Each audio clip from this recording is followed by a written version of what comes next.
Everyone, আজ আপনাদের সঙ্গে শেয়ার করছি আলু আর গাজর দিয়ে তৈরি ভীষণই কিউট একটা নাস্তার রেসিপি। যদি আপনার বাচ্চারাও খাবার খেতে চায় না, বারবার বায়না ধরে, তাহলে তাদেরকে কিন্তু অবশ্যই এই রেসিপিটি একবার বানিয়ে দিন। দেখবেন সে সব বায়না ভুলে এই কিউট কিউট পাস্তাগুলি হাপুস হুপুস করে কিছুক্ষণের মধ্যেই খেয়ে ফেলবে। আর যেহেতু এই পাস্তাগুলো দেখতে হ্যালোইন কুমড়োর মতো, সেজন্য আমার পুচকুটা তো আবার এটার নাম দিয়েছে হ্যালোইন পাস্তা। এটা দেখতে কিউট হওয়ার সাথে সাথে কিন্তু এটা ভীষণ রকম হেলদি আর টেস্টিও হয়। তাহলে চলুন আর বেশি দেরি না করে ঝটপট পাস্তা বানানো শুরু করি।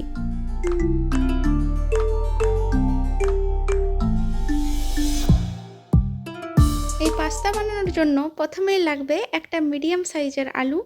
আলুটাকে আমি এইভাবে ছোট ছোট কিউব করে কেটে নিচ্ছি।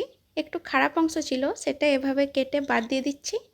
বাদ দিয়ে এভাবে ডুমো ডুমো করে আলুগুলোকে কেটে নিতে হবে। এখন নিয়ে নিচ্ছি একটা গাজর। এই গাজরটাকে খুবই পাতলা পাতলা স্লাইস করে কেটে নিতে হবে, আলুর থেকে যাতে গাজরটা কিন্তু অনেকটা ছোট আর পাতলা পাতলা হয়। এখন এগুলোকে তুলে নিয়ে একটা পাত্রের মধ্যে রেখে দিয়ে দিচ্ছি বেশ কিছুটা পানি। এখন এটাকে সেদ্ধ করে নিতে হবে খুব ভালোভাবে। এই যে দেখুন, আলু আর গাজর সেদ্ধ হয়ে গেছে। এখন এটাকে একটা গ্লাসের সাহায্যে খুব ভালোভাবে ম্যাশ করে নিচ্ছি, যাতে এর মধ্যে কোনো রকম দলা পেকে না থাকে। এই যে দেখুন, একদম স্মুথ করে মেখে নিয়েছি।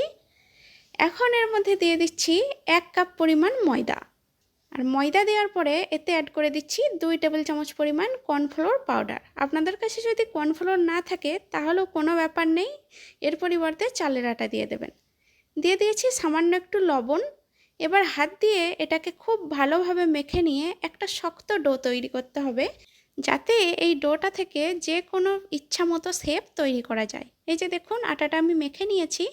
এখন এটাকে ঢাকনা দিয়ে ঢেকে আধ ঘন্টা রেস্টে রেখে দেবো। ফিরে আসছি আধ ঘন্টা পরে। এই যে দেখুন, আধ ঘন্টা হয়ে গেছে। এখন আমি আটাটাকে আবারও একটু হাতে করে মেখে নিচ্ছি। মেখে নিয়ে এগুলো থেকে ছোট্ট ছোট্ট এরকম লেচি কেটে নিতে হবে। হাতে একটু লেগে যেতে পারে, সেক্ষেত্রে হাতের মধ্যে একটু তেল মেখে নিলে শেপটা দেওয়া আরও সুবিধা হবে। এই যে দেখুন, আমি দেখিয়ে দিচ্ছি কিভাবে শেপটা আপনারা দেবেন। ঠিক এইভাবে একটা টুথপিকের সাহায্যে এরকম করে কেটে কেটে শেপটা দিয়ে নেবেন। দেখুন আমি কিভাবে দিচ্ছি। এটা বানানো কিন্তু ভীষণই সোজা, আর দেখতেও কিন্তু একদম কিউট লাগে। বাচ্চারা তো খুবই পছন্দ করবে। এখন অরিজিনাল কুমড়োর মতো যাতে দেখতে লাগে, সেজন্য আমি কিছু কুমড়োর বীজ নিয়ে এর মধ্যে এভাবে আটকে দিচ্ছি। দেখুন কত সুন্দর হয়েছে, একদম কুমড়োর মতো। আপনাদের সুবিধার জন্য আবারও একটা দেখিয়ে দিচ্ছি। আর এই ডিজাইনগুলো বানানোর সময় অবশ্যই হাতে একটু তেল মেখে নেবেন, তাহলে কিন্তু ডিজাইনটা বানাতে সুবিধা হবে আর ডিজাইনটা একদম স্মুথ হবে, দেখতেও অনেক ভালো লাগবে।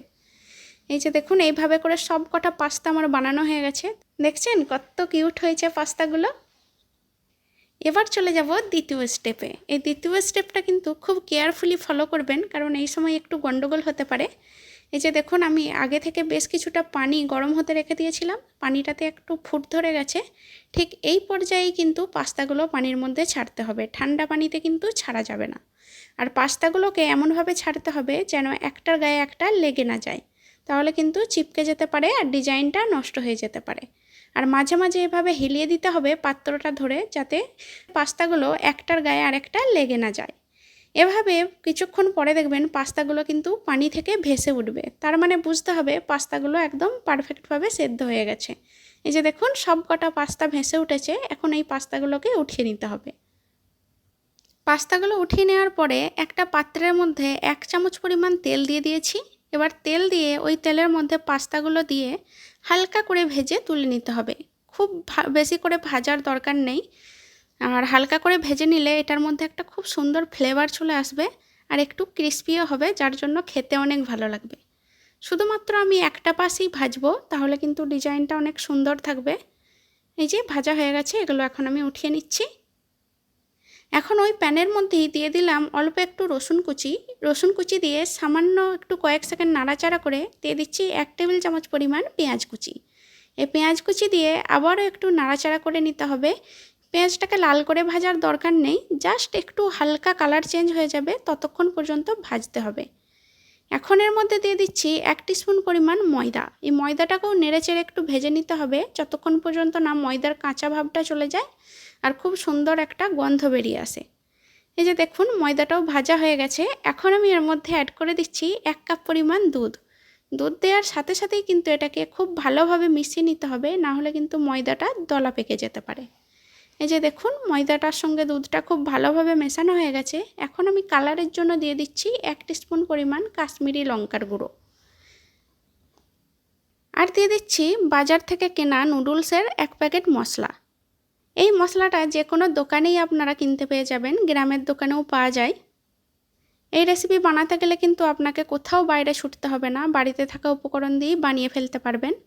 আর এভাবে মেশাতে মেশাতে দেখবেন দুধটা একটা পর্যায়ে এরকম গাঢ় সসের মতো হয়ে আসবে। তখন কিন্তু আর বেশি ঘন করার প্রয়োজন নেই। এটা ঠান্ডা হওয়ার পরে আবারও একটু ঘন হয়ে আসবে। এরকমই থিকনেস রাখবেন, তাহলে খেতে ভালো লাগবে। এখন আমি পরিবেশন করছি প্রথমে সসটা দিয়ে, তার উপরে এই ছোট্ট পামকিন বা কুমড়োগুলোকে রেখে দিচ্ছি। যে দেখুন কত সুন্দর লাগছে দেখতে।